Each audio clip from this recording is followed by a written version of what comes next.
Hey friends, welcome to the Ram Man Inc. Don't forget the ink. Hey, I'm going to make this video and it covers what looks like to be an extremely easy brake situation but becomes very complicated very fast. If you're very smart, understand Mopar brakes, and have a PhD in them, you'll need to listen to this 3 times because it gets very complicated. If you really want to know about brakes and you're just the average guy, you probably have to listen to this 5 times before you understand everything. So Thomas writes in, I hope you can help me with the caliper problem on my 68 Charger. 68 Charger B-body. Now, what do we know about 68 Chargers? Most of them had drum brakes. Original Bendix setup, 66 through 69. Okay, there it is. Today I have a rear-mounted one-piston sliding caliper that crashed into the lower control arms when I turn the wheels.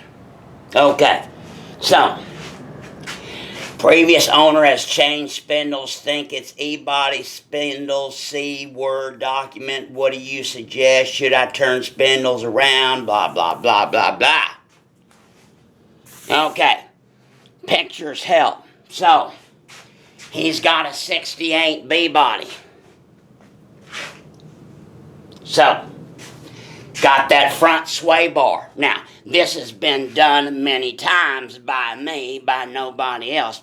If you duplicate the factory, you won't run into any problems. So, in this normal situation, we would sell a normal disc brake kit, the spindles and the whole assemblies, right, from them 73 to 76 A bodies, right? That's the correct way to do a Mopar swap on these spindles. And you can flip them around. You can run them in the front. They were designed to run in the front. These came off the mid-70s A bodies, and the calipers were run in the front. But of course, you can flip the sides around, and now you can run them in the back. All the Mopars ran in the back because lots of them were running those front sway bars, especially on the performance models, Chargers and stuff. And so the calipers were hit. In 1970, they re-engineered them, moved them out from the outside sway bar lengths into the inside a little bit, and they went front mount calipers. So, he sends me this picture. Now, I need pictures of the spindle, the calipers, and blah, blah, blah. But anyway, back to our original deal. So, if you turn this around and you run correct rear mount calipers, you don't have any problem.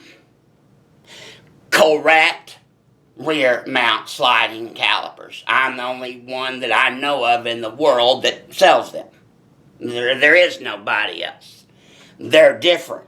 The front mount sliding caliper is different from the rear mount. They look virtually the same, but on a front mount sliding caliper, the inlet hose and the bleeder are on the same side of the unit. On a rear mount sliding, they're 180 degrees opposed. So, he sends me this one picture. And so the first thing I gotta do is identify the spindle, because something's up there. First thing I notice is it is a disc brake spindle. The second thing that I noticed is right up here is an extreme amount of roughness from those original castings right up there. So, the original spindles, they can be kind of rough. The aftermarket spindles, newer ones like I have, they're a little bit smoother. So, It looks like an original Mopar spindle to me, just because of that.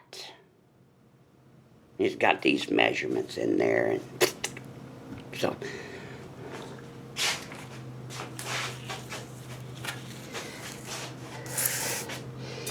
But the original spindles had that one hole in there. It doesn't match the picture.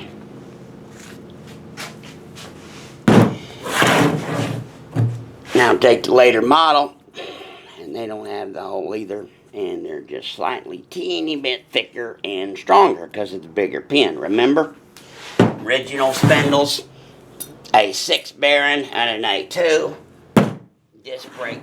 Correct disc brake swap spindles are A17 and an A2. So, I have determined that it does not appear to be any one of the correct spindles. And what concerns me on top of that is, I want you to look at is, the top of this spindle has a pretty good curve. It's curved backwards a little bit.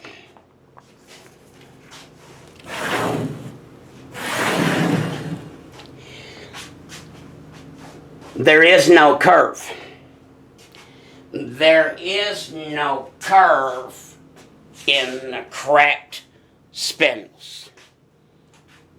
Swap spindles. Factory or swap, or both. There is none. So, don't know what spindles he's got, don't have any pictures of the calipers, don't have near enough information to solve this.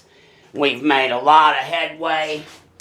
It appears as so many people with Mopars and stuff, just because there wasn't much information, us Mopar guys were the bastards. It appears that this man has a hodgepodge of parts on his car. God bless you, God bless America, and happy Mopar.